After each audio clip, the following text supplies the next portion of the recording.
சத்தியத்திற்குள் அன்பானவர்களே, புதுச்சேரி சத்திய மார்க்க ஆலயத்தில் வாரந்தோறும் ஒவ்வொரு வாரத்தின் முதலாம் நாளிலும் சத்திய மார்க்க ஆராதனை முறைமை நிறைவேற்றப்படுகிறது.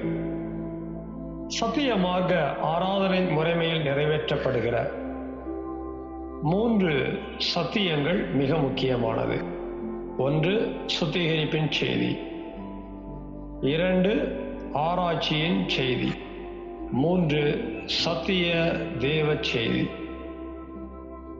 இந்த 3 செய்திகளையும் யூடியூப் வழியாக உங்களுக்கு வழங்க ஆவியானவரால் வழிநடத்தப்படுகிறோம். இன்றைக்கும் நீங்கள் கேட்கிற இந்த சத்திய செய்தியினை கவனமாக கேளுங்கள். கருத்தாக சத்தியத்தின் ஆழங்களை கண்டுபிடியுங்கள். கேட்கிற சத்தியத்தின் அடிப்படையிலே உணர்ந்து அதை உங்களுடைய தனிப்பட்ட குடும்ப பொது ஊழிய வாழ்க்கையிலே கைகொண்டு வாழ்வதற்கு சத்திய தேவனுக்குள் வார்த்தைக்குள் பிரயாசப்படுங்கள். சத்திய தேவன் தாமே உங்கள் ஒவ்வொருவரையும் ஆசீர்வதிப்பாராக. இந்த சத்திய செய்தியை கேட்பதோடு மாத்திரமல்ல, ஒவ்வொரு செய்திக்கும் உங்களுடைய லைக் எங்களுக்கு ரொம்ப முக்கியமாக இருக்கிறது. அதுபோல உங்களுடைய கமெண்ட்ஸ் எங்களுக்கு தேவையாக இருக்கிறது. மேலும் இந்த சேனல் உங்களுடைய பயனுக்காக ஆரம்பிக்கப்பட்டிருக்கிறபடியால் சத்திய மார்க்க ஆலயம் புதுச்சேரி என்கிற இந்த சேனலுக்கு உங்களுடைய ஆதரவை தாருங்கள். சப்ஸ்கிரைப் செய்யுங்கள். சத்திய தேவனுக்கு மகிமை உண்டாவதாக. ஆமேன். சத்தியத்திற்குள் அன்பானவர்களே, புற்பிரகாரத்திலே சுத்தம் பெற்றோம், பரிசுத்த தலத்திலே பரிசுத்தம் பெற்றோம். சுத்தமும் பரிசுத்தமும் பெற்ற நாம் இதுவரையிலே சத்திய மார்க்க ஆராதனை மறைமைகளிலே அனுசரணையை நிறைவேற்றின நாம் மகாபரிசுத்த தலத்திலே பிரவேசிக்கின்றோம். இங்கே 2 சத்தியமாவது இருப்பதை நாம் கேட்டிருக்கிறோம். உடன்படிக்கை பெட்டி, கிருபாசனம். பெட்டிக்குள் தேவனுடைய வார்த்தை, பெட்டியின் மேலே கிருபாசனம். கேருபீன்களுக்கு மத்தியிலே வாசம் பண்ணுகிற தெய்வம் கிருபாசன தண்டையிலே வந்து வாசம் பண்ணி நம்முடைய ஜனங்களை ஆசீர்வதித்திருக்கிறதை நாம் வேதத்திலே வாசிக்கிறோம். இன்றைய ஆராதனை மறைமைகளிலும் சத்திய தேவன் நமக்குள்ளாக அவருடைய வார்த்தைகளை எழுதி வைத்து தேவனுடைய சித்தத்தை, வார்த்தையை, கிரியைகளை நிரப்பி விளையாட்டு ஆத்மா சரீரத்தை பூரணப்படுத்த, மதியைக்கு ஆயத்தப்படுத்த சத்திய தேவ செய்தியை நமக்கு கொடுக்க இருக்கிறார். யாரெல்லாம் இந்த சத்தியத்தை கேட்டு மனம் திரும்பி நல்ல தீர்மானம் எடுத்து ஒப்பு கொடுக்கிறாங்களோ அவர்கள் கிருபாசன தண்டையில தைரியமா சேர்ந்து என்ன தேவைக்காக ஜெபிக்கிறாங்களோ அதையெல்லாம் அவர் ஏற்று அவருடைய சகாயம், இரக்கம், கிருபையினாலே ஆசீர்வதிக்கிறார். ஆகவே நல்ல தெளிவோடு மகாபரிசுத்த ஸ்தலத்திலே சத்திய தேவ செய்தியை கேட்க கவனத்தோடு இருக்க வேண்டும். 10 கற்பனையின் சத்தியத்தை கடந்த 1-2 வாரங்களாக ஒவ்வொரு வாரமும் 1ஆம் கற்பனை, 2ஆம் கற்பனை, 3ஆம் கற்பனை என்று தேவ செய்திய நாம கேட்டுக்கொண்டே வருகிறோம். இது 10 கற்பனை என்கிறபடியினால் இன்றைக்கும் சேர்த்து நாம் 7 விதமான கற்பனையை குறித்த சத்தியத்தை நாம் கேட்டு நமக்குள்ளாக தெய்வம் எழுத நம்முடைய இருதயத்தை ஒப்புக் கொடுக்க வேண்டும். இதுவரை கேட்ட 3 கற்பனை என்னங்கிறத கொஞ்சம் ஞாபகப்படுத்திக்க வேண்டிய அவசியத்திலேயும் இருக்கிறோம். ஆனால் அதற்கு முன்னதாக இன்றைய செய்திக்கான மைய தலைப்பையும் அதிலிருந்து உப தலைப்பையும் இவற்றுக்கான ஆதார வசனத்தையும் ஒத்து வசனங்களையும் நம்ம குறிச்சுக்க போறோம். எழுதுங்க, மைய தலைப்பு 10 கற்பனையின் சத்தியம். ஏற்கனவே யாத்திராமத்திலிருந்தும் உபாகமத்திலிருந்தும் வசனம் கொடுத்திருக்கிறோம். மறுபடியும் வேணாலும் எழுதிக்கங்க. யாத்திராமம் 34:28, உபாகமம் 4:13. யாத்திராகமம் 34:28, உபாகமம் 4:13. இன்றைக்கு 4ஆம் கற்பனையை எழுதிக்க போறோம். 4ஆம் கற்பனை, ஓய்வு நாளை பரிசுத்தமாய் ஆசரிக்க நினைப்பாயாக. ஓய்வு நாளை பரிசுத்தமாய் ஆசரிக்க நினைப்பாயாக. இதுதாங்க 4ஆம் கற்பனை. இப்ப இந்த சத்தியத்தை, 4ஆம் கற்பனையின் சத்தியத்தை நாம தேவ செய்தியா கேட்கறதுக்காக அதற்குரிய வசனங்களை சொல்ற எழுதிக்கங்க. யாத்திராகமம் 20ஆம் அதிகாரத்துல 8ஆம் வசனத்திலிருந்து 11ஆம் வசனம் வரை குறிச்சுக்கங்க. யாத்திராகமம் 20ஆம் அதிகாரத்துல 8 முதல் 11 வரையிலான வசனங்களை குறிச்சுக்கங்க. கொஞ்சம் வசனங்கள் நிறைய சொல்லுவேன், எல்லாம் குறிச்சுக்கங்க. யாத்திராகமம் 31:13. யாத்திராகமம் 31:13. லேவியராகமம் 23:3. லேவியராகமம் 23:3. அடுத்த வசனம் லேவியராகமம் 19:30. லேவியராகமம் 19:30. அடுத்த வசனம் ஏசாயா 58:13. ஏசாயா 58:13. அடுத்த வசனம் எரேமியா 17:22. எரேமியா 17:22. அடுத்த வசனம் எசேக்கியேல் 46:3. எசேக்கியேல் 46:3. அடுத்த வசனம் எசேக்கியேல் 2:11. எசேக்கியேல் 2:11. அடுத்த வசனம் யோவான் 7:23. யோவான் 7:23. அடுத்த வசனம் கொலோசையர் 2:13 வரையிலான வசனங்கள். கொலோசையர் 2:13 முதல் 17 வரையிலான வசனங்கள். கடைசி வசனம் மிக முக்கியமான வசனம் 1 பேதுரு 4:2. 1 பேதுரு 4:2. கண்களை முழுவோமா? இதயத்தை தாக்குவோமா? செபிக்க ஒப்புக்கொடுக்கிறோமா? சத்திய வார்த்தையின் தகப்பனே, குமாரன் இயேசுவின் நாமத்தில் சத்திய ஆவியானவரின் துணையோடு சத்திய தேவ செய்திக்காக உடைய நாமங்களை துதிக்கிறோம். இதுவரையிலே எங்கள் எல்லாருடைய இருதயங்களிலும் எழுதின சத்தியத்துக்காக கோடா கோடி நன்றி செலுத்துகிறோம். 10 கற்பனையின் சத்தியத்திலே 4ஆம் கற்பனையாக இருக்கின்ற ஓய்வு நாளை பரிசுத்தமாய் ஆசரிக்க நினைப்பாயாக என்ற இந்த சத்தியத்தை நாங்கள் எவ்விதமாய் அறிந்து உணர்ந்து எங்களுடைய வாழ்க்கையிலே சத்திய தேவனுடைய மகிமைக்காக நிறைவேற்ற வேண்டுமோ அதற்காக நீர் ஆயத்தம் பண்ணின வசனங்களுக்குள்ளிருந்து வேண்டிய வெளிச்சத்தை கொடுப்பீராக.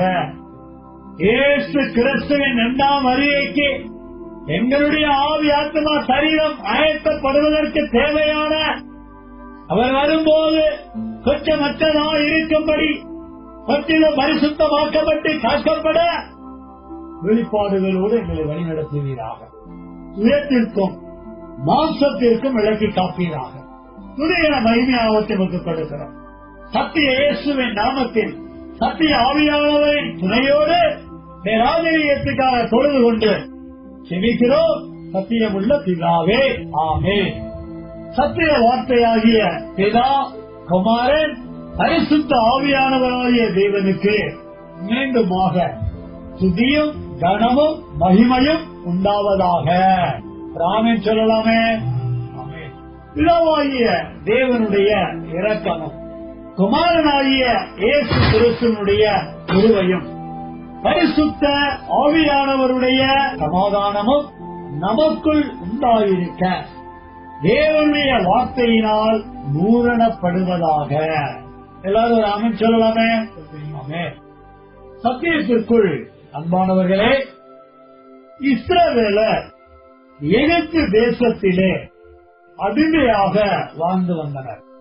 சுமார் 430 வருடங்களுக்கு பின்பு தேவனாகிய கர்த்தர் மோசேயை அனுப்பி பஸ்கா பலியின் மூலமாக அவர்களை மீட்டு வனாந்தரத்தின் வழியே வழிநடத்தி கானானுக்குள் கொண்டு செல்ல, அவர்களை தம்முடைய சுதந்திரமாக வாழ வைக்க, ஆசீர்வாதமான வாழ்க்கையை நடத்த, அவரை தம்முடைய சொந்த பரிசுத்த ஜனமாக நிலைப்படுத்த தெய்வ மகனை நிறைவேற்றி வந்து கொண்டிருந்தார்.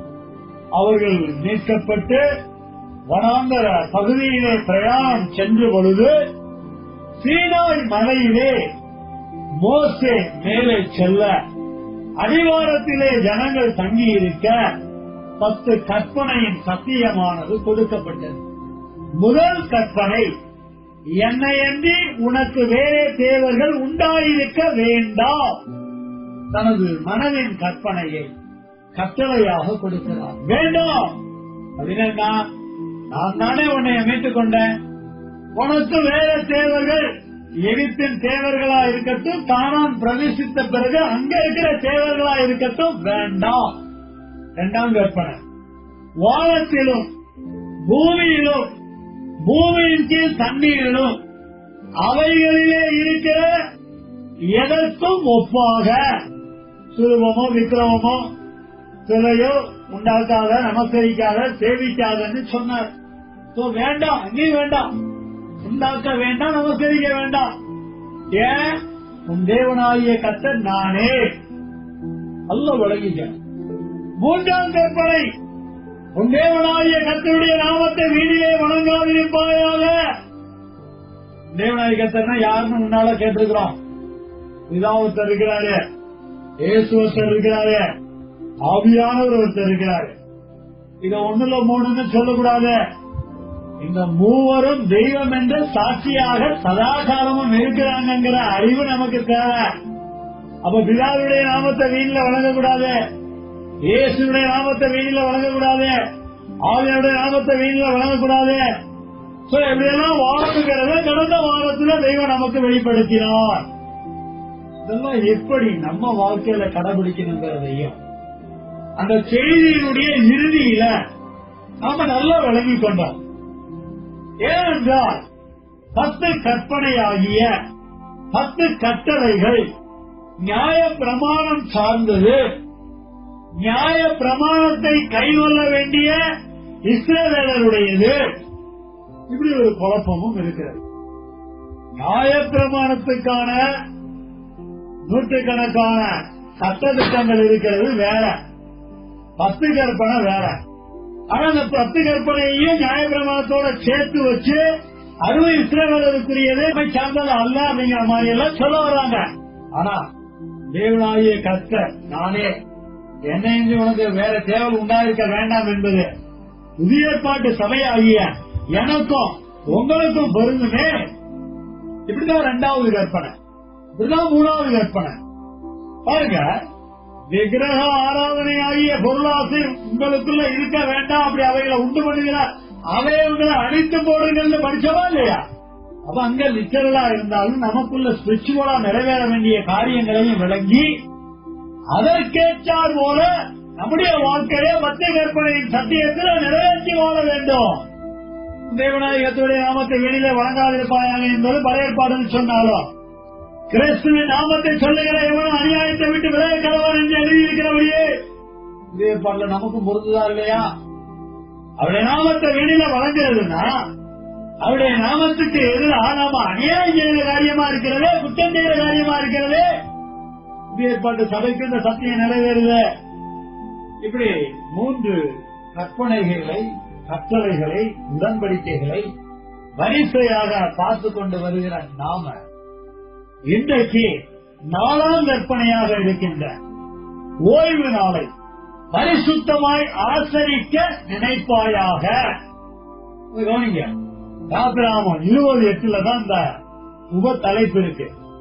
அங்கதான் ஓய்வு நாளை பரிசுத்தமா ஆசரிக்க நினைப்பாயாக எழுதி இருக்கிறது. 1 பரிசுத்தமாய், 2 ஆசரிக்க, 3 நினைப்பாயாக. நினைக்கிறது ஆத்துமால, ஆசரிக்கிறது சரீரத்தில். பரிசுத்தமாய் ஆவியிலும் ஆத்மாவிலும் சரீரத்திலும் பொருந்தக்கூடியது. அப்ப இஸ்ரவேலர் தங்களுடைய ஆத்மால, ஆவியில, சரீரத்தில பரிசுத்தமா ஓய்வு நாள அனுசரிக்க வேண்டும். செய்தியை சுருக்கமா முடிச்சாச்சு. பழைய ஏற்பாட்டு காலகட்டத்தில் வனாந்தரத்தில் பெற்றுக்கொண்ட கற்பனையில கானான் தேசம் போன பிறகு என் ஜனங்கள் இந்த ஓய்வு நாள் என்ற கற்பனைய பரிசுத்தமா ஆசரிக்கணுமா, கானானுக்குள்ள போன பிறகு இதை நிறைவேற்றணுமா. அவர்கள் அதை நிறைவேற்றி இருக்கிறார்கள், அவரை பரிசுத்த குலைச்சலை உண்டு பண்ணியும் இருக்கிறார்கள். ஆனால் இன்றைய புதிய ஏற்பாட்டு சபையாகிய சத்திய மார்க்கத்துக்குரியவர்களாகிய நீங்களும் நானும் இதை எப்படி அனுசரிக்கிறது, இதை எப்படி பரிசுத்தமா ஆசரிக்க நினைக்கிறது, இந்த சத்தியத்தை என் வாழ்க்கையில எப்படி நிறைவேற்றுவது? இல்ல இதெல்லாம் பழைய ஏற்பாட்டு காரியம், இதெல்லாம் நிறைவேற்ற வேண்டியதில்லை அப்படின்னு எடுத்துக்கொள்கிறதா? இல்ல இன்னைக்கு 7th டேன்னு சொல்லி ஒரு இன்ஸ்டிடியூஷனே ஃபார்ம் ஆகிருக்கு, வேர்ல்டு லெவல்ல இருக்கிறது, நம்ம வாழக்கூடிய எல்லா பகுதிகளிலும் இருக்கிறது. அவர்களுடைய மைய உபதேசமே ஓய்வு நாள் அனுசரிப்பு. 10 கற்பனையில வரக்கூடிய இந்த 4ஆம் கற்பனையை எடுத்து ஒரு ஸ்தாபனத்தையே உருவாக்கி உலகம் எங்கிலும் கட்டி எழுப்பி இருக்கிறார்கள் என்றால், இந்த ஒரு கற்பனைக்கு மட்டும் இஸ்ரவேலரை போல நிறைவேற்றக்கூடிய, நாங்களும் அதை நிறைவேற்றணும், நாமும் அதை நிறைவேற்றணுங்கிறத உலகம் எங்கிலும் அறிவிக்கிற ஒரு கூட்டமா இன்னைக்கு இருக்கிறாங்களே. ஏன்? சரி, ரைட்டு, அப்படி அவங்க அனுசரிக்கிறது சரியா? இதையெல்லாம் விளங்கிக் கொள்ளவே இன்றைய மத்திய தேவ செய்தியானது நாம் விளங்கிக் கொள்ளத்தக்கதாக நமக்கு கொடுக்க இருக்கிறார். நிறைய வசனம் இருக்கு, எல்லாத்தையும் எப்படி வாசிக்க போறோம்னு தெரியல. நேரத்துக்கு தகுந்த மாதிரி முக்கியமான வசனங்களை மட்டும் வாசிக்க போறோம். மற்ற வசனங்கள் ஒருவேளை ஏதாவது வாசிக்க தவிர்த்தோமானால் அந்த வசனங்கள் எல்லாம் வீட்டுல நீங்க எடுத்து போய் வச்சு பார்க்கணும், நல்ல தியான உணர்வோட படிக்கணும். அப்பதான் இந்த சத்தியம் உங்களுக்கு வெளிப்படும். யாத்திராமம் 20ல 8 வாசிச்ச நம்ம 8ல ஓய்வு நாள் என்ற வார்த்தை இருக்கு. இப்ப 10ஆம் வசனத்தை வாசிக்க போறேன், கொஞ்சம் கவனமா கேளுங்க. 7ஆம் நாளோ உன் தேவனாகிய கர்த்தருடைய ஓய்வு நாள். அப்ப ஓய்வு நாள் என்பது 7ஆம் நாளை குறிக்கிறது. நல்ல பாயிண்ட் நோட் பண்ணலாம். ஓய்வு நாள் என்பது 7ஆம் நாளை குறிக்கிறது. அதனாலதான் 7ஆம் நாளோ அப்படின்னு வந்துட்டு உன் தேவனாகிய கர்த்தருடைய ஓய்வு நாள் எழுதியிருக்கிறது. ஏன் தேவ ஜனங்களுக்கு ஓய்வு நாளை கொடுத்தாரு? ஓய்வு நாள் என்றால் அது 7ஆம் நாளா இருக்கிறது. அப்படியானால் 7ஆம் நாளாகிய ஓய்வு நாள கர்த்தருடைய ஜனங்களுக்கு ஏன் கொடுக்கிறாங்க அப்படின்னா, ஏன் கர்த்தர் கற்பனையா கொடுத்தாருன்னா அது கர்த்தருடைய ஓய்வு நாள். அப்ப கர்த்தருடைய ஓய்வு நாள கர்த்தருடைய ஜனங்களுக்கு அந்த 7ஆம் நாள ஓய்வு நாளா கொடுக்கிறார். இந்த வசனத்தினுடைய நீதி காரியத்தை வாசிக்கிறேன், கவனமா கேளுங்க. அதிலே 7ஆம் நாளாகிய ஓய்வு நாளிலே நீயானாலும் உன் குமாரனானாலும் உன் குமாரத்தி ஆனாலும் அவனும் அவனுடைய குடும்பமும் வருது, உன் வேலைக்காரன் ஆனாலும் உன் வேலைக்காரி ஆனாலும் உன் மிருக ஜீவன் ஆனாலும் உன் வாசல்களில் இருக்கிற அந்நியன் ஆனாலும், இது பொது ஜனங்களை குறிக்கிறது. அவன் சார்ந்த பொது ஜனங்கள். யாதொரு வேலையும் செய்ய வேண்டாம்.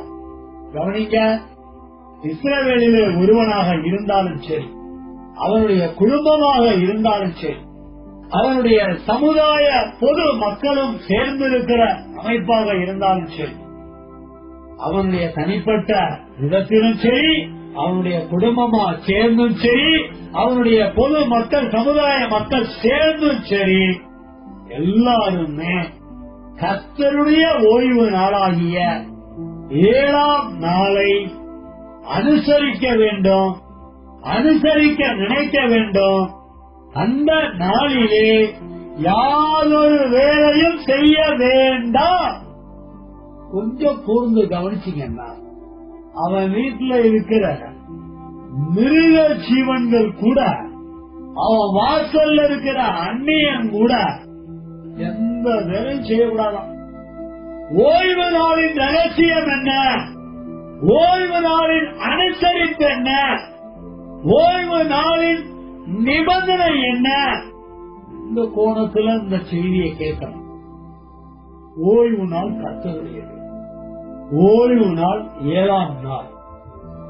ஓய்வு நாளை கர்த்தருடைய ஜனம் அனுசரிக்க வேண்டும். அதுல மிக முக்கியமான நிபந்தனை என்ன அப்படின்னா, எந்த வேலையும் செய்யக்கூடாது. அதான் மிக முக்கியமான நிபந்தனை. எந்த வேலையும் செய்யக்கூடாது. யூதர்களுக்கும் வார கணக்கு இருந்திருக்கிறது. யூதர்களுடைய வார கணக்கிலும் 7 நாட்கள் இருந்திருக்கிறது. அந்த 7 நாட்களிலே 7ஆம் நாள் கர்த்தருடைய ஓய்வு நாளாக இருக்கிறபடியினால், கர்த்தருடைய ஜனமாகிய ஒவ்வொருவரும், ஒவ்வொரு குடும்பமும், ஒவ்வொரு குடும்பம் சார்ந்த மக்களும், வேலைக்காரங்களும் அந்நியர்களும் எந்த வேலையுமே செய்யாம அன்னைக்கு ஓய்ந்திருக்க வேண்டும். அடுத்த வசனத்துக்கு போறோம். ஒவ்வொரு வசனத்திலையும் ஆர்டர் வரும், இல்ல கவனமா விளைவிக்கணும். இந்த ஓய்வு நாள அப்படியே இன்னைக்கு கடைபிடிக்கிறாங்க. இந்த ஓய்வு நாள நாம எப்படியாக இன்றைக்கு கடைபிடிக்க வேண்டும்? இந்த ஓய்வு நாள இஸ்ரவேலர் தங்களுடைய வாழ்க்கையில ஏன் எப்படி கடைபிடித்தார்கள்? 3 விதத்துலதான் பார்த்துக்கிட்டு வரோம். இஸ்ரவேலர் ஓய்வு நாள் அனுசரிச்சதை பாக்குறாங்க, 7th டே அதே மாதிரி அனுசரிக்கிறத பாக்குறாங்க. சத்திய மார்க்கத்துக்குரிய நம்ம இதை எப்படி அனுசரிக்க வேண்டும் என்பதை அறிய இருக்கிறோம். அடுத்த வசனத்துக்கு போறோம். யாத்ராகமம் 35:2. சின்ன சின்ன வித்தியாசம் இருக்கும். அந்த சின்ன சின்ன வித்தியாசத்தை தான் கவனமா எடுத்துக்கணும். நீங்கள் 6 நாள் வேலை செய்ய வேண்டும், 7ஆம் நாளோ கவனிங்க அப்படின்னா ஓய்வு நாளோ உங்களுக்கு இஸ்ரவேலருக்கு பரிசுத்த நாளாயிருப்பதாக. என்ன நாளாயிருப்பதாக? பரிசுத்த நாளாயிருப்பதாக. கவனிக்கிறீங்களா? முதல்ல இருக்கிற 6 நாளையும் வேலை செய்கிற நாளாக தெய்வம் சொல்லுகிறார். 7வது நாள ஓய்ந்திருக்க வேண்டிய நாளாக சொல்லுகிறார். அந்த ஓய்ந்திருக்க வேண்டிய நாள கர்த்தருடைய நாள் என்று சொல்லுகிறார். கர்த்தருடைய நாள கர்த்தருடைய ஜனங்கள் அதை ஓய்ந்திருக்க வேண்டிய காரணம் என்னவென்றால், அந்த நாளை எப்படிப்பட்ட நாளா இருக்கணும்னு சொல்றாருன்னா, உங்களுக்கு நீங்க ஓய்ந்திருக்கிறீங்க பாருங்க, அந்த நாள் பரிசுத்த நாளாய் இருப்பதாக. அப்ப இஸ்ரவேலன் ஒவ்வொருத்தனும் 7ஆம் நாள கர்த்தருடைய ஓய்வு நாளா ஒரு பக்கம் பார்த்தாலும், இன்னொரு பக்கம் அந்த நாளை பரிசுத்த நாளாக பார்க்க வேண்டும். மற்ற 6 நாளா அப்படி அவன் பார்க்கணும்னு கட்டாயம் இல்லை. 7ஆம் நாளா அவன் பரிசுத்த நாளா பார்க்கணும். நம்மளும் அப்படிதான் பார்க்கணுமா? கொஞ்சம் அவசரப்படாம கேளுங்க. செய்தியினுடைய இறுதியில இதனுடைய தெளிவை நமக்கு கொடுக்க போறார். 7ஆம் நாள் இஸ்ரவேலருக்கு பரிசுத்த நாள். ஏங்க ஏன் இப்படி ஒரு சட்டத்தை கொடுத்தாரு? 6 நாளையும் வேலை நாளா கொடுத்தாரு, ஏழாம் நாள ஓஞ்சி இருந்தா அந்த பரிசுத்த நாள உனக்கு இருக்கணும்னு ஏன் கொடுத்தாரு? இந்த சட்ட பிரமாணத்தை எங்க இருந்து எடுக்கிறார் பாருங்க. யாத்திராமம் 20:11 வாசிக்கிறோம். கர்த்தர் 6 நாளைக்குள்ளே வானத்தையும் பூமியையும் சமுத்திரத்தையும் அவைகளில் உள்ள எல்லாவற்றையும் உண்டாக்கி, இயேசு கிறிஸ்து வானத்தை பூமிய சமுத்திரத்தை ரீகிரியேஷன் மறுசீரமைப்பு செய்கிற காலத்திலே 6 நாள் வேலை செய்கிறார். முதல் நாள், 2வது நாள், 3வது நாள், இப்படி 6 நாளும் இயேசுவும் ஆவியானவரும் சேர்ந்து பிதாவினுடைய சித்தத்தின்படி வேலையை செய்யறாங்க. என்ன வேலை? ரீகிரியேஷன், மறு சிருஷ்டிப்பின் வேலையை செய்கிறார்கள். 6 நாள் அதுக்கு எடுத்துக்கிறாங்க. கவனிக்கணும். அப்படி 6 நாளையும் எடுத்துக்கொண்ட பிறகு 7ஆம் நாளிலே, மறுசீரமைப்பு சிருஷ்டிப்ப பண்ணியாச்சு. 7ஆம் நாளிலே ஓய்ந்திருந்தார். 7ஆம் நாள்ல படைக்கிறதுக்கு எதுவுமே இல்ல, ஓய்ந்திருக்கிறார்.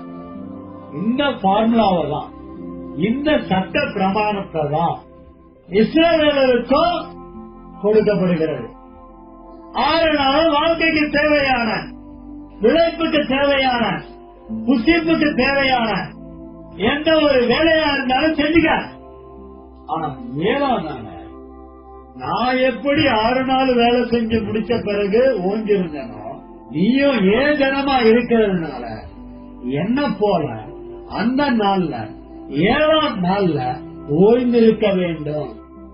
அவர் சிருஷ்டிப்புக்காக 6 நாள் வேலை செய்தார். அவரால் சிருஷ்டிக்கப்பட்ட இஸ்ரவேலர், மீட்கப்பட்ட இஸ்ரவேலர் அவருக்காக ஓய்ந்திருக்கணும். வார்த்தைகளை நல்லா கவனிக்கணும். நீ பிழைப்புக்காக 6 நாள் செஞ்ச வேலைய 7ஆம் நாள்ல செய்யாத. அவர் எப்படி 6 நாள் சிருஷ்டித்து 7ஆம் நாளிலே சிருஷ்டிக்க ஒன்றுமில்லாமல் ஓய்ந்திருந்தாரோ, அவரால் சிருஷ்டிக்கப்பட்ட நீ உன் பிழைப்புக்காக எதுவும் இந்த நாளிலே நீ செய்ய வேண்டுவதில்லை, அவருக்காக ஓய்ந்திரு. இதான் கொடுக்கப்பட்டது. மறு சீரமைப்பின் சிருஷ்டிப்பின் காலத்துக்குரிய சட்ட பிரமாணத்தை இஸ்ரவேலருக்கு கொடுக்கிறார். நல்ல கவனமா கேளுங்க. ஆழமான சத்தியம் ஒளிஞ்சிருக்கு. ஒவ்வொரு இஸ்ரவேலரும், ஒவ்வொரு இஸ்ரவேலுடைய குடும்பத்தாரும், ஒவ்வொரு இஸ்ரவேலரை நாடி இருக்கிற அவனுடைய வாசல்களில் இருக்கிறதான அயலானோ இந்த பிரமாணத்தை கானான் தேசத்துல அவன் வாழ்ற வாழ்க்கையின் காலங்கள் முழுவதும் நிறைவேற்றியே ஆகணும். ஓஞ்சிருக்கணும். எந்த வேலையும் செய்யக்கூடாது. கர்த்தரை போல ஓஞ்சிருக்கணும். இப்ப அடுத்த வசனத்துக்குள்ள போறோம். யாத்திராமம் 31:13 வாசிச்சறேன். அப்புறம் லேவியராமத்துக்கு போலாம். யாத்திராமம் 31:13 என்ன எழுதியிருக்கு? இஸ்ரவேல் புத்திரரை நோக்கி ஓய்வு நாட்கள் ஆசரிக்க வேண்டும் சொல்றாரு. எதுக்காக ஓய்வு நாள ஆசரிக்கணும்? அதுக்கு சட்டத்தை முன்னால பாத்துக்கணும். கர்த்தர் எப்படி அந்த சட்டத்தை பயன்படுத்தினாலும் அந்த அடிப்படையில் அந்த சட்டத்தை இவங்க பயன்படுத்தணும்னு பாத்துட்டோம். எதுக்காக ஓய்வு நாள அனுசரிக்கணும்? உங்களை பரிசுத்தப்படுத்துகிற 7ஆம் நாளிலே உங்களை பரிசுத்தப்படுத்துகிற கர்த்தர் நான் என்பதை நீங்கள் அறியும்படி 6 நாள் வேலை செய்யறாங்க. ஆனா 7ஆம் நாள்ல ஓஞ்சிருக்கு. அத அவன் பரிசுத்தமா ஆசரிக்கும் போது அவன் எதை அறியறான் தெரியுமா? ஓய்வு நாள்ல, ஓய்வு நாள் ஆசரிக்கும் போது என்னத்தை அறியறான் தெரியுமா? உங்களை பரிசுத்தப்படுத்துகிற கர்த்தர் நான் என்பதை நீங்கள் அறியும்படி. அப்ப இவன் 6 நாளும் செஞ்ச அந்த வேலையெல்லாம் செஞ்சு வாழ்க்கை நடத்தினான்ல, அத்தனையும் எத்தனாவது நாள்ல பரிசுத்தமாக்குறாரு? 7ஆம் நாளிலே. இப்ப 7ஆம் நாள்ல இவன் கர்த்தருக்காக அந்த ஓய்வு நாளை அனுசரிக்கும் போது அந்த கர்த்தர் அவனை பரிசுத்தமாக்குகிறார் என்ற அறிவையும் கொடுக்கிறார். இதுக்கு நாங்க இந்த 7ஆம் நாள ஓய்ந்திருக்க சொல்றாரு. இஸ்ரவேலன் பூரா இதுக்காக தாங்க 7ஆம் நாள்ல ஓஞ்சிருந்தான். என்ன பரிசுத்தமாக்குகிற கர்த்தர் என்பதை அறியறதுக்கு தாங்க 7ஆம் நாளை அனுசரிச்சான். இப்படி கர்த்தர் அவர்களை பரிசுத்தமாக்குறத அறியும்படிக்கு அடுத்த வசனம் வாசிக்கிறேன். லேவியராம 23:3 6 நாள் வேலை செய்ய வேண்டும், 7ஆம் நாள் பரிசுத்த சபை கூடுதலான ஓய்வு நாள். 7ஆம் நாள் சபையா ஒன்னா கூடிவா, இஸ்ரவேலம் பூரா ஒன்னா கூடி வரணும். அப்படி கூடி வரும்போது கர்த்தர் எங்களை பரிசுத்தமாக்குகிறவர் என்பதை அறிய வேண்டும். அடுத்தடுத்த வசனத்தை ஒன்னை விட விருப்பமும் இல்ல. லேவியராம 19:30 வாசிக்கிறேன். என் ஓய்வு நாட்களை ஆசரித்து அப்படின்னா கைகொண்டு என் பரிசுத்த ஸ்தலத்தை குறித்து பயபக்தியா இருப்பீர்களாக. ஓய்வு நாள்ல பயபக்தியா இருக்கணுமா? எதை குறிச்சு? அவருடைய பரிசுத்த ஸ்தலத்தை குறித்து. எது பரிசுத்த ஸ்தலம்? ஆசரிப்பு கூடாரத்தில் அவர் வந்து தங்குகிற வாசஸ்தலம் இருக்கிறது, அதை குறித்து பயபக்தியா இருக்கணுமா? இப்ப நமக்கு ஆசரிப்பு கூடாரம் எல்லாம் கிடையாது. இஸ்ரவேலுக்கு ஆசரிப்பு கூடாரம் இருந்துச்சு. இஸ்ரவேலுடைய ஆசரிப்பு கூடாரத்துல வாசஸ்தலம் இருந்துச்சு. அந்த வாசஸ்தலத்துல அவனை மீட்டுக் கொண்ட பரிசுத்தமான தேவனாகிய கர்த்தர் வந்து வாசம் பண்ணுவாரு. சோ பரிசுத்த சபை கூடுகிற நாள்ல அவர் வந்து வாசம் பண்ணும் போது அந்த பரிசுத்த தெய்வத்துக்கு முன்னால அவர்கள் பயபக்திக்குரியவர்களாக இருந்திருக்க வேண்டும். 58:13 சோ என் பரிசுத்த நாளாகிய ஓய்வு நாளிலே உனக்கு இஷ்டமானதை செய்யாதபடிக்கு உன் காலை விளக்கி உன் வழிகளின்படி நடவாமலும் உனக்கு இஷ்டமானதை செய்யாமலும் உன் சொந்த பேச்சை பேசாமலும் இருந்து. உன் கால் எப்படி இருக்கணும்? உன்னுடைய ஆத்மா எப்படி இருக்கணும்? உன்னுடைய வாய் பேச்சு எப்படி இருக்கணும்? இன்னும் லிஸ்ட் கொடுக்கறாங்க. இன்னைக்கு ஓய்வு நாளை கடைபிடிக்கிறேன்னு சொல்ற நீயே உன் ஆத்மா எப்படி வச்சிருக்கிற? உன் சொந்த பேச்ச பேசாம இருக்கியா? 7ஆம் நாளை கடைபிடிக்கிறேன் 7ஆம் நாளை கடைபிடிக்கிறேன்னு சொல்றியே, உன் சொந்த பேச்ச இன்னைக்கு பேசக்கூடாதுங்கிறியா? நீ பேசாம இருக்கிறியா? உன் டிரெஸ் பத்தி, உன் சாப்பாட்டை பத்தி, உன்னுடைய அன்றாட தேவையை பத்தி, அன்றாட தேவைய 7ஆம் நாள்ல தேவை இருக்கிறதே அதை பத்தி நீ பேசாம இருக்கிறியா? 1.5 மணி நேரம் சர்ச்சுக்கு போயிட்டு வந்துட்டு நீ கடையெல்லாம் திறக்கிறது இல்ல. கேட்டா 7ஆம் நாளை கொண்டாடுறேன், 7ஆம் நாளை அனுசரிக்கிறேன். நாள் முழுவதும் சொந்த வேலையை செய்யாம இருக்கிறியா? சொந்த பேச்சா எடுக்காம இருக்கிறியா? சொந்த வேலைக்காக உன் கால்களை ஒப்பு கொடுக்காம இருக்கிறியா?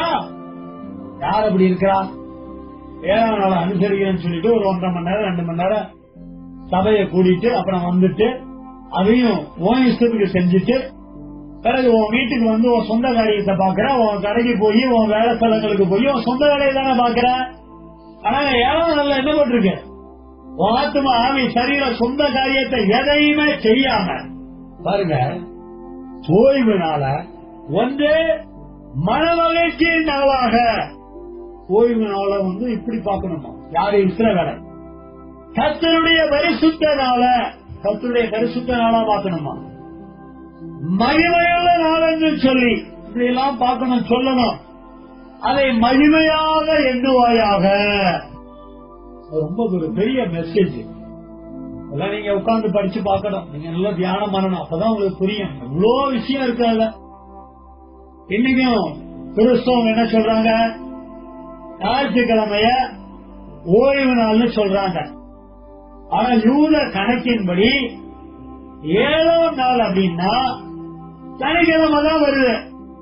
சனிக்கிழமைய ஓய்வு நாளா செவன்த் டே சர்ச்சஸ் அந்த காங்கிரிகேஷனை சேர்ந்தவங்க எடுத்துக்கிறாங்க. அப்போ ஒரு பக்கம் இஸ்ரவேலர் சனிக்கிழமை கடைபிடிக்க வேண்டிய சட்ட திட்டத்தை 7ஆம் நாள் பிரிவை சேர்ந்தவர்கள் சனிக்கிழமை ஆராதனை நாளா எடுத்துக்கிட்டு ஞாயிற்றுக்கிழமையில இருந்து வெள்ளிக்கிழமை வரை தங்களுடைய வேலையை பார்க்கிறாங்க. சனிக்கிழமையா இருக்கிற 7ஆம் நாள ஓய்வு நாளா அனுசரிக்கிறாங்க. ஏன்னா கர்த்தர் ஓய்வு நாளை அனுசரின்னு சொல்லி இருக்கிறாரு, அதனால நாங்க அனுசரிக்கிறோம் சொல்றாங்க. ஆனா கிறிஸ்தவங்க என்ன செய்யறாங்க? ஞாயிற்றுக்கிழமைய ஓய்வு நாள்னு சொல்றாங்க. உலகம் எங்கிலும் ஆங்கிலேயர்கள் ஆட்சி செய்த பகுதியிலே அவர்கள் ஞாயிறு தினத்தை ஓய்வு நாளாக எடுத்துக்கொண்டனர். இன்னைக்கு ஆங்கிலேயன் அவன் பகுதிக்கு போயாச்சு. அந்தந்த நாடுகள்ல ஆங்கிலேயன் வழக்கமா பின்பற்றி வந்த ஓய்வு நாள இவர்கள் இன்றைக்கும் பின்பற்றி வர்றாங்க. இன்னைக்கும் பாருங்க, நம்ம இந்தியாவில பாருங்க, சண்டே பாத்தீங்கன்னா எங்க பார்த்தாலும் அடிச்சு கிடக்கும். வாரத்துல ஒரு நாள் லீவ் விட்டுருப்பாங்க.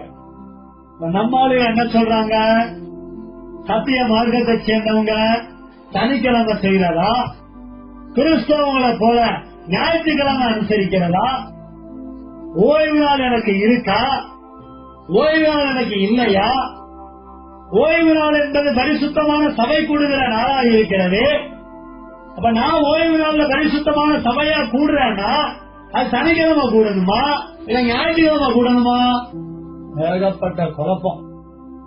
இப்ப 7ஆம் நாள் கூடுகிறவங்க நாங்க சரியா செய்யறேன்னு நினைக்கிறாங்க, ஞாயிற்றுக்கிழமை கூடுகிறவங்க நான் சரியா செய்யறேன்னு நினைக்கிறாங்க.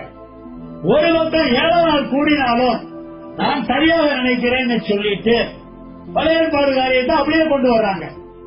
நான் ஞாயிற்றுக்கிழமை கூடி வருகிறேன், நான் பழைய ஏற்பாட்டை கை கொள்ளல, அது இஸ்ரவேலுடையது, நான் புதிய ஏற்பாட்டை சேர்ந்தவன், ஆனா ஓய்வு நாளை அனுசரிக்கிறேன், ஆனா பரிசுத்தமான சபை கூடுதல கூடி வர்றேன். என்ன ஒரு குழப்பம்! ஓய்வு நாளினுடைய ரகசியம், இஸ்ரவேலருக்கு கொடுக்கப்பட்டதனுடைய சத்தியம் என்ன?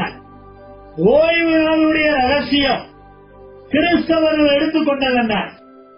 ஓய்வு நாளுடைய ரகசியம் சத்திய மார்க்கத்தாலாகிய நாம் அறிய வேண்டிய பின்பற்ற வேண்டிய ரகசியம் என்ன? எல்லாம் கண்டுபிடிக்கிறதே கிடையாது. இப்ப எரேமியா 17:22 பாருங்க, ஓய்வு நாளை பரிசுத்தமாக்குங்கள் என்று கர்த்தர் சொல்லுகிறார்.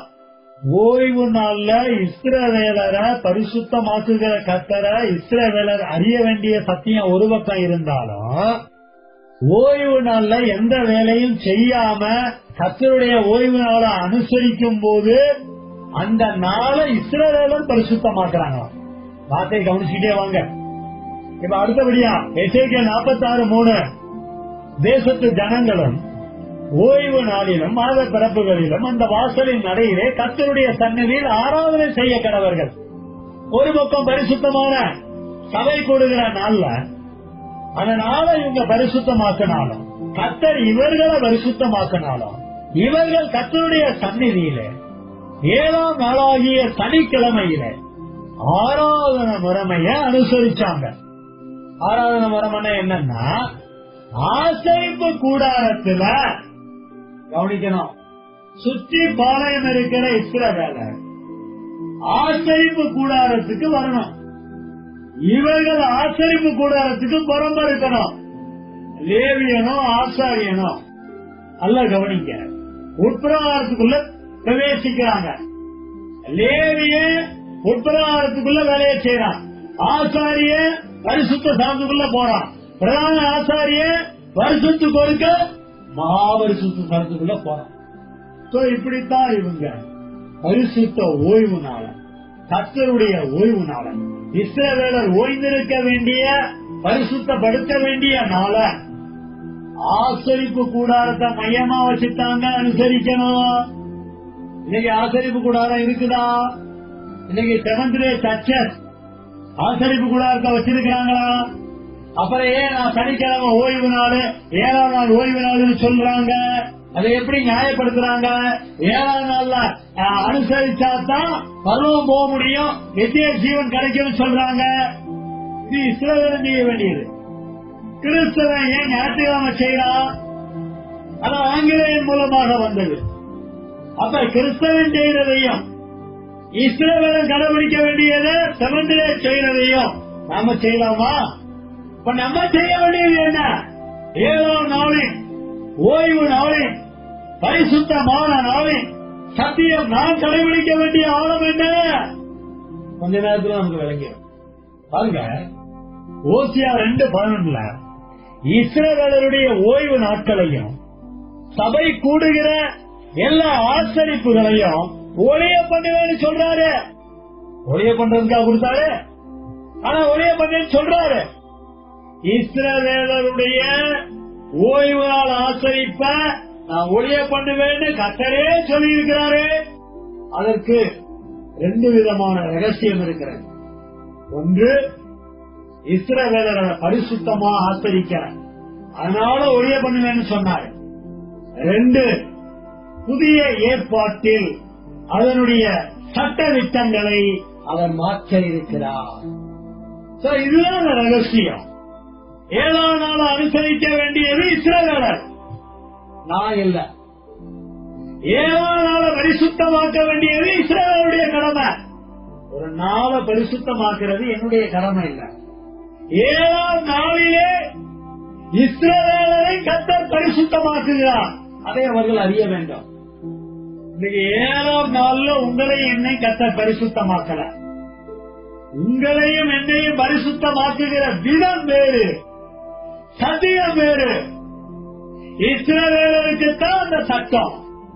அப்ப நான் என்ன செய்யணும்? இந்த ஓய்வு நாள இஸ்ரவேலை யாரும் மீறக்கூடாது. அது தேவனுடைய ஜனம் என்பதற்கு அது அடையாளம். அப்படி மீறினா அங்க பெரிய தண்டனை வரும், பெரிய பாவம் வரும். கட்டளைய மீறி பாவத்துக்குள்ள போவோம். சரி, இப்ப கவனிங்க. யோவான் 7:3 வாசிக்கிறான். விறுவிறு போய் முடிச்சிட போறேன். மோசேயின் நியாயப்பிரமாணம் மீறாதபடிக்கு ஓய்வு நாளில் மனுஷன் விருத்த சேதனம் பெறலாம் என்றார். நான் ஓய்வு நாளிலே ஒரு மனுஷனை முழுவதும் சுகமாக்கினதினாலே என்மேல் எரிச்சலா இருக்கலாமா? பரிசேயர, வேதவாரகர, சரிசேயர பார்த்து இயேசு சொல்ற வசனம். இயேசு ஓய்வு நாள அனுசரிக்கல. இயேசு ஓய்வு நாள்ல சுகமாக்குறாரு. அப்ப இயேசு கிட்ட சொல்றாங்க, எந்த வேலையும் செய்யக்கூடாதுன்னு மோசே நியாயப்பிரமாணம் சொல்லுது, நீ எப்படி இந்த ஓய்வு நாள மீறுறன்னு கேட்கிறாங்க. இயேசு கேட்கிறாரு, ஓய்வு நாள்ல நீ விருத்த சேதனம் பண்ற, அது தப்பா உனக்கு தெரியலையா? நியாயப்பிரத்து பிரமாணத்துக்கு முன்னாடி வந்த அந்த கொடுக்கப்பட்ட அந்த விருத்த சேதனத்தை நீ ஓய்வு நாள்ல செஞ்சு நீ ஓய்வு நாளா மீறுற, ஓய்வு நாள்ல ஒருத்தரை சுத்தமாக்குறது நியாயம் இல்லையான்னு கேட்ட இயேசு மற்ற இடங்கள்ல மனுஷகுமாரன் ஓய்வு நாளுக்கும் ஆண்டவராயிருக்கிறார். அல்லேலூயா. இயேசு கிறிஸ்து தன்னை ஓய்வு நாளிலே வேலை செய்கிறவராக இருக்கிறேன் என்று சொல்லுகிறார். அதை நியாயம் என்று சொல்லுகிறார். இயேசு ஓய்வு நாளை மீறினவராக தன்னை காண்பித்தார். அப்படின்னா என்ன? லிட்டரலா ஓய்வு நாளை இஸ்ரவேலர் அனுசரிக்கிறது போல இனி ஏன் மூலமா ரட்சிக்கப்படக்கூடிய கூட்டத்தார் அனுசரிக்க வேண்டிய அவசியம் இல்லை. அதற்கு மாறாக அந்த ஓய்வு நாள் சட்ட விதியானது இன்னும் ஆழமாக மாற்றப்படுகிறது. அது எப்போது மாற்றப்படுகிறது? எப்படி மாற்றப்படுகிறது? அப்படி மாற்றப்பட்டவருடைய சட்ட திட்டங்களை அறிந்து ஏற்றுக்கொள்ளக்கூடிய சத்திய மார்க்கத்தால் அனுசரிக்க வேண்டிய சத்தியம் என்ன? முடிக்க போறோம். கொலோசேயர் 2:13 17 வரையிலான வசனங்களை ஒவ்வொன்னா நீங்க வீட்டுல படிச்சு பாருங்க. ஆனா 15 சிலுவையிலே வெற்றி சிறந்தார். சிலுவையை கவனமா எடுத்துக்கங்க. அப்படின்னா என்ன? கல்வாரி சிலுவையில இயேசு மரித்த, அடக்கம் பண்ணப்பட்ட, பிறகு உயிர் தெழுந்த அந்த வெற்றி சிறந்த சத்தியத்தை எடுத்துக்கங்க. இப்ப 17 வாசிக்கிறேன். அவைகள் எவைகள்? 16 அடிப்படையில ஓய்வு நாளை குறித்த, பண்டிகை குறித்த அவைகள் வருங்காரியங்களுக்கு நல்லதா இருக்கிறது. புதிய ஏற்பாட்டு சத்திய மார்க்கத்துக்கு பழைய ஏற்பாட்டு ஓய்வு நாள் என்பது நிழலாக இருக்கிறது. அவைகளின் பொருள், ஓய்வு நாளின் பண்டிகை நாளின் பொருள் கிறிஸ்துவை பற்றினது. அப்படின்னா இயேசு கிறிஸ்து கல்வாரி சிலுவையிலே வெற்றி சிறந்தாரே, அவைகளை பற்றினது. அவைகளை பற்றிக் கொள்ளுகிற ஒவ்வொரு ஆத்துமாவிற்கும் உரிய சத்தியமாக இருக்கிறது. சொல்லுவோமா?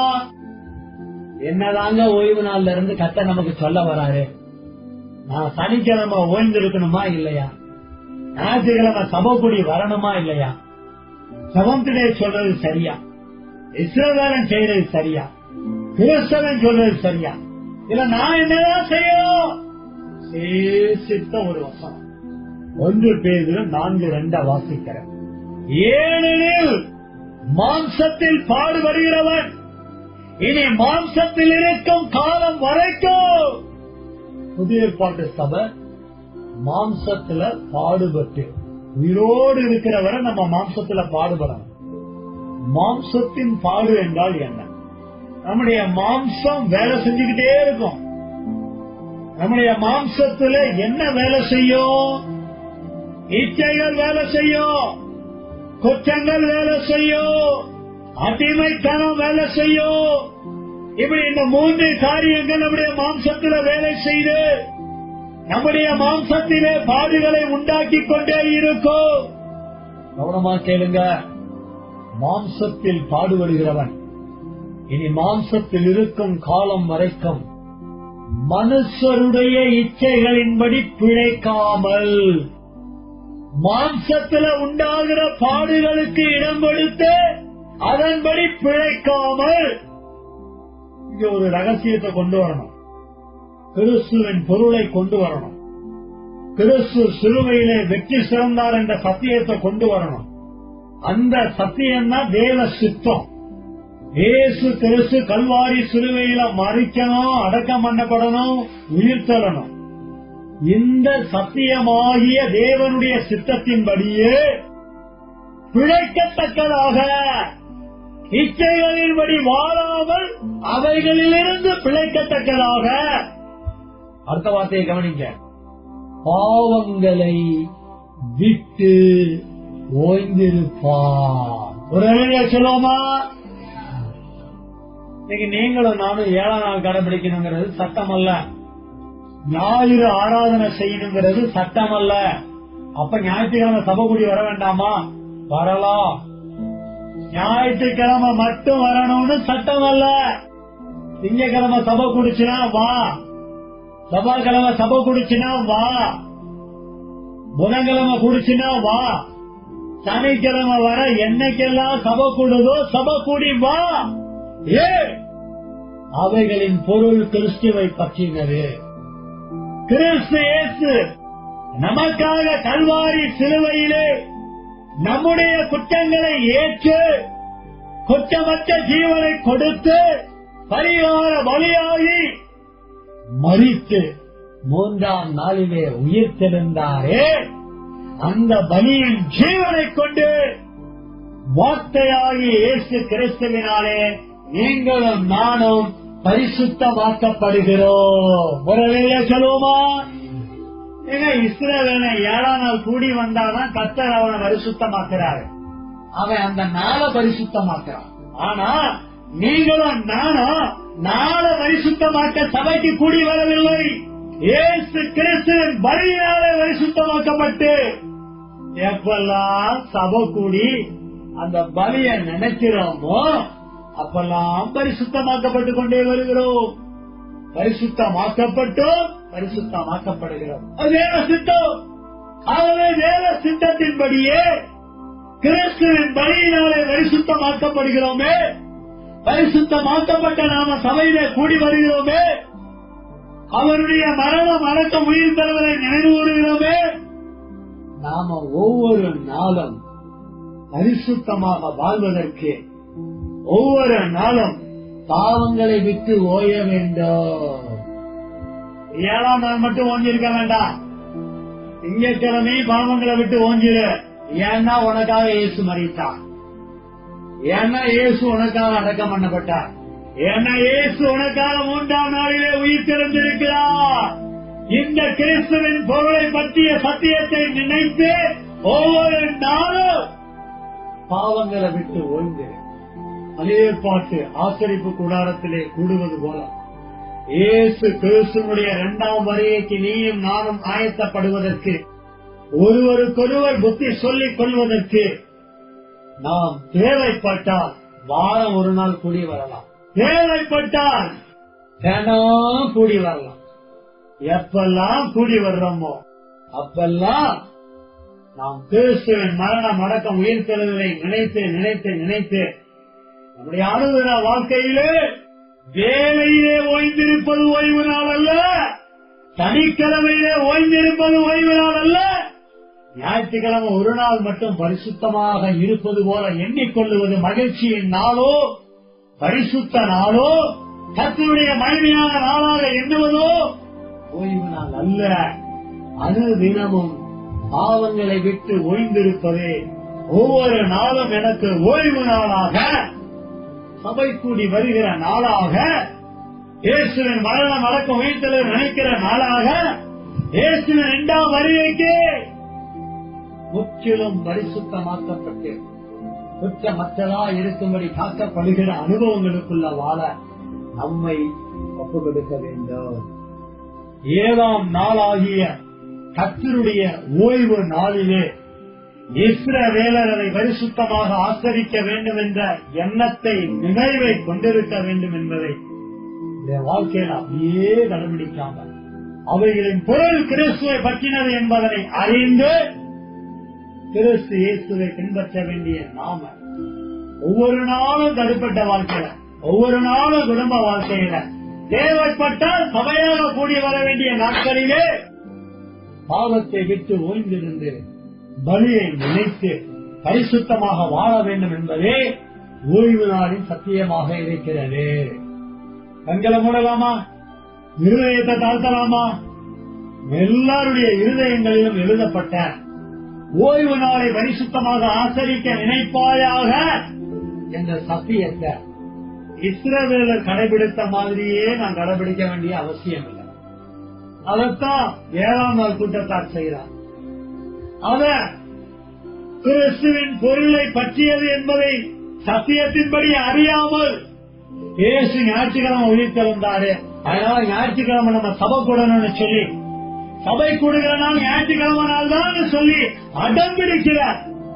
அந்த தவறான கள்ள உபதேசத்திலிருந்து விடுதலையாக்கப்பட்டவர்களாக கிறிஸ்துவின் பொருளை பற்றிய ஓய்வு நாளின் சத்தியம் நாளை பரிசுத்தமாக்குகிறது அல்ல, என்னை பரிசுத்தமாக்குகிற சத்தியம், நம்மை பரிசுத்தமாக்குகிற சத்தியம். தனிப்பட்ட வாழ்க்கையில பரிசுத்தமாக்கணும், குடும்ப வாழ்க்கையில பரிசுத்தமாக்கணும், பொதுவாக சபையா கூடி வந்து பரிசுத்தம் பெற்றுக் கொள்ள வேண்டும். அதற்கு கிறிஸ்துவின் மரணம் அடக்கம் உயிர்த்தெழுதலை நாமும் நினைக்க வேண்டும். அதுதான் பரிசுத்தமான ஆசரிப்பின் நினைவாக இருக்கிறது. செபிக்க ஒப்புக்கொள்ளலாமா? தவறான காரியங்கள் இருந்து கள்ள உபதேசம் விடுதலை அடையலாமா? தவறான காரியங்களுக்கு முக்கியம் கொடுத்துட்டு இருந்தோம்னா அதெல்லாம் தூக்கி போடலாமா? இந்த சத்தியத்தை மேலும் மேலும் தியானம் பண்ணி கிறிஸ்துவின் பொருளை அதிகமா விலகிக் கொள்ள, பாவங்களை விட்டு ஓய்ந்திருக்க, இந்த ஓய்வு அனுசரிப்பை நிறைவேற்ற நல்ல தீர்மானம் எடுக்கலாமா? ஒப்புக் கொடுக்கலாமா? இந்த சத்தியத்தை எனக்கு உணர்த்து ஆவியானவர், இந்த சத்தியத்தை உணர்ந்து கொண்டு இந்த சத்தியத்தின்படி நான் வாழ நல்ல தீர்மானம் எடுக்கிறேன் ஆவியானவர் சொல்லலாமா? அப்படி நல்ல தீர்மானம் எடுத்திருந்தோமானா எல்லாரும் வாயில திறந்து பரிசுத்தமாக்குகிற பிதாவே என்னை துதிக்கிறேன், கூடா கோடி மகிமை செலுத்தி துதிக்கிறேன். என்னை பரிசுத்தமாக்க பலியான இயேசு கிறிஸ்துவே என் நாமத்துக்கு கூடா கோடி ஸ்தோத்திரங்களை செலுத்துகிறேன், கூடா கோடி மகிமை செலுத்துகிறேன். இந்த சத்தியத்தை வெளிப்படுத்துகிற பரிசுத்த ஆவியானவரே உமக்கு கூடா கோடி மகிமை மகிமை மகிமை மகிமை சோதரம் சோதரம் சோதரம் செலுத்துகிறேன். கள்ள உபதேசத்துக்கு அடிமைப்பட்டிருந்த என்ன விடுதலையாக்குவதற்காக கூடா கோடி நன்றி நன்றி நன்றி நன்றி செலுத்துகிறேன். எப்போதும் நீ பரிசுத்த பரிசுத்த பரிசுத்தன் என்று மெத்தொடர்ந்து சேவிக்கின்றேன். ஓய்வு நாள் என்று சத்தியம் கிறிஸ்துவை பற்றிய பொருள் என்று விளங்கிக் கொள்ளுகிறேன். ஓய்வு நாள் என்ற சத்தியம் கல்வாரி சிலுவையிலே கர்த்தராகிய இயேசு கிறிஸ்துவுடைய மரணம் அடக்கம் உயிர்த்தெழுதல் என்று விசுவாசிக்கிறேன். அதன் மூலமாக பரிசுத்தமாக்கப்பட்ட நான் தனிப்பட்ட வாழ்க்கையிலையும் குடும்ப வாழ்க்கையிலையும் பொதுவாக கூடி வர வேண்டிய நேரங்களையும் கூடி வர, பலியும் சத்தியத்தை நினைவு கூற, பரிசுத்தமாக்கப்பட்ட நான் பரிசுத்தமாக வாழ்வதற்கு ஆராதனையில பங்கெடுத்திருக்கிற ஒவ்வொரு பிள்ளைகளும், வாலிப பிள்ளைகளும், சகோதரிமார்களும், சகோதரன்மார்களும் இச்சைகளின்படி பிள்ளைக்காமல் பாவங்களை விட்டு ஓய்ந்திருக்க, பரிசுத்தமாக வாழ்ந்திருக்க, சத்திய வெளிச்சத்திலே எண்ணமும் வார்த்தைகளும் கிரியைகளும் காணப்பட பரிசுத்த ஆவியானவர் ஏறி நினைப்பூட்டி வழிநடத்தும்படியாய் செபிக்கின்றோம். நாங்கள் இந்த சத்தியத்தை அனுசரித்து கிறிஸ்துவின் பொருளை என்னுடைய வாழ்க்கையிலே கைகொண்டு என்னுடைய மரண பரியந்தம் இச்சைகளின்படி பிழைக்காமல் பாவங்களை மீறுதல்களை அக்கிரமங்களை விட்டோய்ந்து இயேசு கிறிஸ்துவின் வழியைக்கு அழைக்கப்பட எங்களுக்கு அனுகிரகம் செய்வீராக. மகிமையாவற்றை கொடுக்கிறோம். சத்திய இயேசுவின் நாமத்தில் சத்திய ஆவியான துணையோடு செபிக்கிறோம். சத்தியமுள்ள பிதாவே, ஆமென்.